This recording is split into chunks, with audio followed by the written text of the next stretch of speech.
আসসালামু আলাইকুম সবাইকে, কেমন আছেন? আশা করি ভালো আছেন।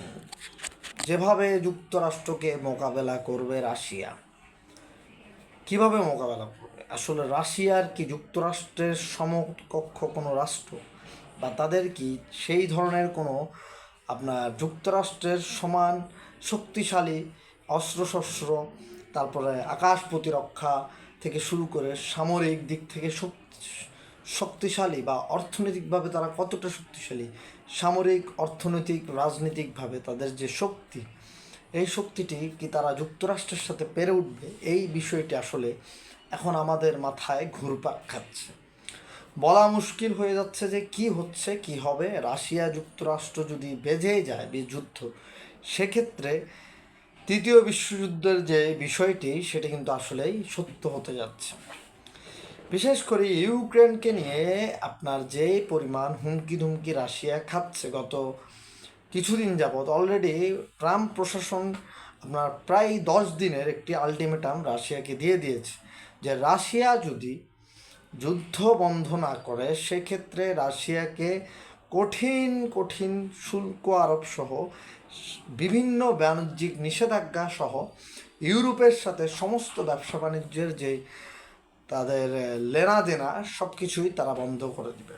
এই ধরনের একটা হুমকি ধুমকি তারা দিচ্ছে, যুক্তরাষ্ট্র দিয়ে আসছে। কিন্তু পুতিন এই কান দিয়ে ঢুকিয়ে এই কান দিয়ে বের করে ফেলছে। তাদের এটা নিয়ে কোনো মাথা ব্যথাই নেই পুতিনের।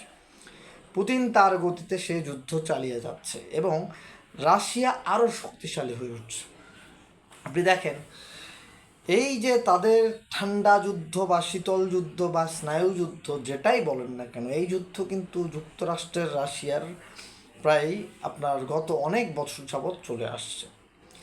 এই যুদ্ধে কিন্তু রাশিয়া এক প্রকার পরাজয় কখনো মেনে নেয়নি। এই যুদ্ধে তারাই জয়ী হয়েছে। কিভাবে যদি বলেন, আপনি দেখবেন রাশিয়া গত কয়েক বছর কিন্তু এই হুমকি ধুমকি নিষেধাজ্ঞা সমস্ত কিছু কাটিয়ে তারা তাদের অস্ত্র ভাণ্ডার থেকে শুরু করে, সামরিক ভাণ্ডার থেকে শুরু করে, তাদের অর্থনৈতিক যে ভাণ্ডার, অর্থনৈতিক যে আপনার উন্নয়ন, সেটি তারা ঘটিয়ে ফেলেছে। তারা নিজস্ব উৎপাদন, নিজস্ব সব কিছু, নিজস্ব প্রক্রিয়া, নিজস্ব প্রযুক্তি, নিজস্ব চিন্তা ধারণা থেকে তাদের সমস্ত কিছু তারা দিন দিন ডেভেলপ করছে। এই ডেভেলপের ফলে রাশিয়া এখন আর পরনির্ভরশীল নয়। তারা অস্ত্র কিন্তু এখন আর পরের থেকে কিনে আনছেন, তারা নিজেরাই উৎপাদন করছে। এবং তাদের যে অর্থনৈতিক বাণিজ্যিক বিষয়টা, তারা নিজেরা উৎপাদন করে নিজেদের দেশে, পাশাপাশি তাদের যত সোশ্যাল মিডিয়া থেকে শুরু করে তথ্য প্রযুক্তির বিষয়গুলো আছে, সমস্ত কিছু তারা শুধুমাত্র নিজেরাই নিজেদের ভিতরে নিয়ন্ত্রণে রেখে তারা নিজেরাই কাজ করে যাচ্ছে। যার ফলে পশ্চিমাদের কোনো কিছু তারা ব্যবহার করছে না।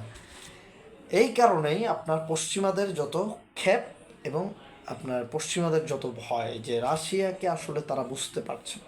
তাদের সব কিছু নিয়ন্ত্রণ, তাদের নিজস্ব বিষয়, প্রযুক্তিগত যে নিয়ন্ত্রণ, সেটা হচ্ছে সবচেয়ে বড় বিষয়। আপনি রাশিয়ার উপরে এখন অন্য কোনো রাষ্ট্রের কোনো নিয়ন্ত্রণ নেই। তাদের নিয়ন্ত্রণ শুধুমাত্র তাদের নিজেদের উপরে। যার ফলে তাদের দেশে কি হচ্ছে, তাদের সরকারকে পতন করবে, কিভাবে ঘটবে, কে সরকার হবে, কে ক্ষমতায় বসবে, এগুলো পশ্চিমাদের কোনো নিয়ন্ত্রণে নেই। এটি নিয়েই তাদের যত মাথা ব্যথা। রাশিয়ার সমস্ত কিছু তারা নিজস্ব উদ্ভাবনী শক্তিতে তারা এগিয়ে যাচ্ছে, যার ফলে রাশিয়াকে দমিয়ে রাখা সম্ভব হচ্ছে না। রাশিয়া আরও দিন দিন শক্তিশালী হয়ে উঠছে। যত নিষেধাজ্ঞা আসছে তত শক্তিশালী হচ্ছে। তাদের সমস্ত কিছু, তাদের একটি জাতিকে তারা একাত্মবদ্ধ করে তারা নিজস্ব সমস্ত কিছুতে এগিয়ে নিয়ে যাচ্ছে। এটা পারমাণবিক বলেন, নতুন নতুন ক্ষেপণাস্ত্র বলেন, আকাশ প্রতিরক্ষা বলেন, সমস্ত কিছু। তো ধন্যবাদ। দেখা যাক কি হয় আগামী দিনে। ভালো লাগলে সাবস্ক্রাইব করবেন। আসসালামু আলাইকুম।